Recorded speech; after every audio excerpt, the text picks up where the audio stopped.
Deputy chief minister ఈ chief minister నవ్వడం చూస్తే ఇంత దౌర్భాగ్యమైనటువంటి వ్యక్తి మనకు ముఖ్యమంత్రిగా ఉన్నాడా అనిపిస్తోంది. అనేక సందర్భాల్లో పేద ఏడుపు ఏడుస్తూ ఉంటాడు చంద్రబాబు నాయుడు. మమ్మల్ని ఘోరంగా అవమానించినారు, మా భార్యలను తిట్టినారు, మా కుటుంబాలను అనవసరంగా వచ్చి రోడ్డు మీదకి ఏడ్చినారు, చాలా నీచంగా సంస్కారం లేకుండా ఈ యొక్క వైఎస్ఆర్ కాంగ్రెస్ పార్టీ నాయకులు వ్యవహరిస్తున్నారనేటువంటి మాటలు చాలా సందర్భంలో ఈ deputy chief minister Pawan Kalyan నోట్లో నుంచి, ఈ యొక్క చీఫ్ మినిస్టర్ చంద్రబాబు నాయుడు నోట్లోంచి మనం విన్నాం. నేను చంద్రబాబు నాయుడుని అడుగుతున్నా, నీ వెకిలి నవ్వు, నీ వెకిలి చేష్టలు ఈరోజు రాష్ట్ర ప్రజలందరూ చూశారు. ఏమని సంజాయిషి ఇచ్చుకుంటావు?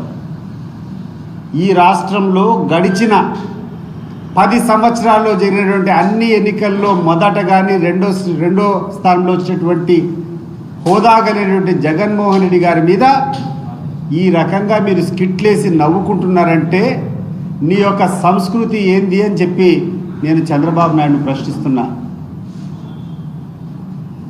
చాలా చాలా హుందా అయినటువంటి వ్యక్తి, చాలా గౌరవంగా మెలిగేటువంటి వ్యక్తిగా నిన్ను ప్రొజెక్ట్ చేసుకుంటావు.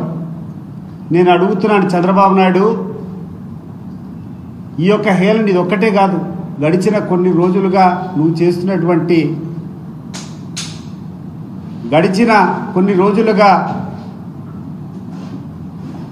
నీ యొక్క వ్యవహార శైలిని ప్రశ్నించదలుచుకున్నా. మామూలుగా భారతదేశంలో ఆడవాళ్ళను చాలా గౌరవంతో మనం అందరం కూడా చూసుకుంటాం. బస్సుల్లో ఎక్కడ ప్రయాణం చేసినా ఆడవాళ్ళు ఎక్కడైనా నిలబడుకొని ఉంటే ఆడవాళ్ళని కూర్చోబెట్టాలని చెప్పేసి వాళ్ళకి సీట్లు కేటాయించి మగవాళ్ళు నిలబడుకునేటువంటి స్థానం. అటువంటి ఆడవారిలో ఆడతనం పక్కన పెట్టి నిస్సిగ్గుగా తొడగొట్టి నా కొడకల్లారా అని చెప్పి మాట్లాడినటువంటి వ్యక్తిని ఎమ్మెల్సీగా ఇవ్వడము అంటే ఏ రకమైనటువంటి సందేశాన్ని నువ్వు పంపించాలనుకున్నావు చంద్రబాబు నాయుడు? నెంబర్ 1, నువ్వు క్లారిటీ ఇవ్వు. హుందాతనం గురించి మాట్లాడినప్పుడు దీనికి నువ్వు సమాధానం ఇవ్వు. ఏ అర్హత ఉండి గ్రీష్మ అని చెప్పేసి ఒక అమ్మాయి తొడగొట్టి నా కొడకల్లారా బస్సుల్లోంచి లాగి కొడతానని చెప్పినటువంటి వ్యక్తిని నువ్వు ఎమ్మెల్సీ ఇచ్చినప్పుడు నీ యొక్క సంస్కృతి ఏంది? నువ్వు ఆ అమ్మాయికి ఎందుకు నువ్వు ఎమ్మెల్సీ ఇచ్చినావు ఒకసారి చెప్పుకోవాల్సినటువంటి బాధ్యత చంద్రబాబు నాయుడు గారికి ఉంది. మరి ఈ ప్రాంతంలోనే అనేక మంది నాయకులు ఉన్నారు. 3 సార్లు 4 సార్లు 5 సార్లు శాసనసభ్యులు అయినటువంటి వాళ్ళు ఉన్నారు. అత్యధికంగా చదువుకున్నటువంటి క్వాలిఫికేషన్స్ ఉన్నటువంటి వ్యక్తులు ఉన్నారు. వాళ్ళందరినీ పక్కన పెట్టి మొట్టమొదటిసారి ఎమ్మెల్యే అయినటువంటి వ్యక్తిని కేవలం పోలీసులు జీపులు కాల్చినటువంటి వ్యక్తికి పోలీసుల మీద పడి రౌడీయిజం చేసి పోలీస్ వాహనాలను తగలబెట్టినటువంటి వ్యక్తిని ఎవరైతే 2 నెలలు 3 నెలలు బెయిల్ తీసుకున్న దానికి పరారైనాడో, పోలీసులు వెహికల్ కాల్చినటువంటి వ్యక్తిని మంత్రి పదవి ఇవ్వడం ద్వారా నువ్వు ఏ రకమైనటువంటి మెసేజ్ ఇవ్వాలనుకున్నావు చంద్రబాబు నాయుడు? ఇది చెప్పు. ముందు నీ యొక్క నక్క వినయాలు పక్కన పెట్టి ఈ రాష్ట్రానికి నీ యొక్క అసలు రంగు ఈరోజు చూపించు. ఈ 2 ప్రశ్నలకు సమాధానం చెప్పమని చెప్పి నేను ఈరోజు చంద్రబాబు నాయుడు పవన్ కళ్యాణ్ అడుగుతున్నా. ఏమిటి సంస్కృతి? ప్రతిసారి కూర్చుంటావు, మాకు సంస్కృతి లేదంటావు. వైఎస్ఆర్సీపీ అంటే దౌర్జన్యకారులు అంటావు, అక్రమార్కులు అంటావు, అవినీతి పరులు అంటావు. అసలు మాకు ఎటువంటి పద్ధతి తెలియదంటావు. ఈ 2 కారణాలు నువ్వు చెప్తే తర్వాత ఈ రాష్ట్ర ప్రజలంతా నువ్వు ఏందో నీ గురించి చెప్తారు. ఈరోజు పొద్దున 3 గంటలకు మా పులివెందుల నియోజకవర్గం నుంచి పవన్ కుమార్ అనేటువంటి ఒక వ్యక్తిని తీసుకొని పోలీసులు తీసుకొని పోయినారు. కారణం ఏంటంటే హత్య అనేటువంటి సినిమాల్లో కొన్ని సంఘటనలు ఈ యొక్క పవన్ కుమార్ అనేటువంటి వ్యక్తి వాళ్ళ యొక్క ప్రచార మాధ్యమాల్లో అంటే సోషల్ మీడియాలో సర్క్యులేట్ చేశారనేటువంటి నెపంతో అతన్ని తీసుకొని పోయినారు.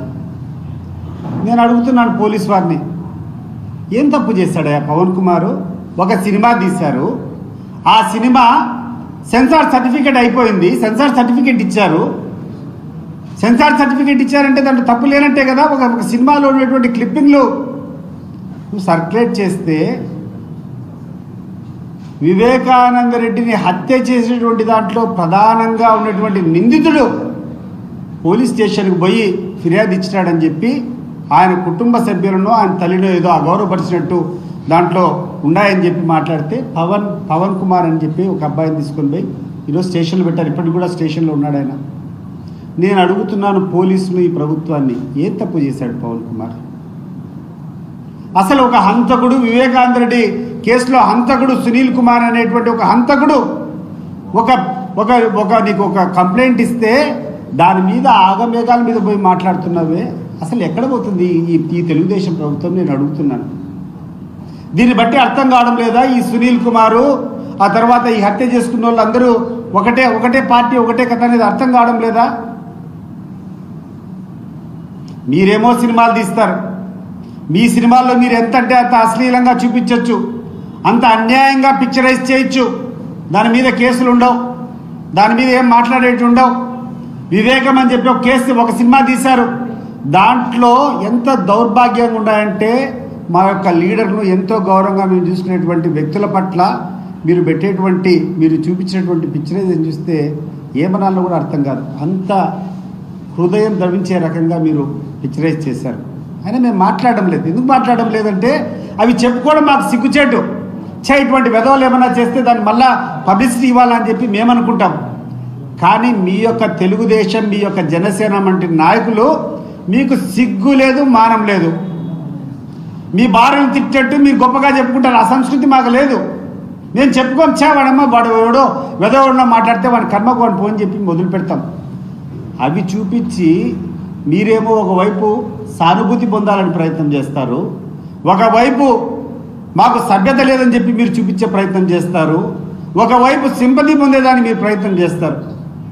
మాకున్నటువంటి హుందాతనం ఏంటంటే ఎవడైనా చౌకబారుగా వాడు వివరిస్తే అటువంటి వెధవడిన ప్రవర్తిస్తే అవి మళ్ళా మనం చెప్పుకోవడం మనకే సిగ్గుచేయడం చెప్పి దాని గురించి మేము పట్టించుకోకుండా పోవడం, దాన్ని ఆసరాగా తీసుకొని ఈరోజు మా పార్టీ క్యాడర్లను, మా పార్టీ లీడర్లను అసభ్యతకు మారుపేరుగా మీరు ప్రచారం చేస్తున్నారు, అశ్లీలకు మారుపేరుగా మా పార్టీ లీడర్ని ప్రొజెక్ట్ చేస్తున్నారు.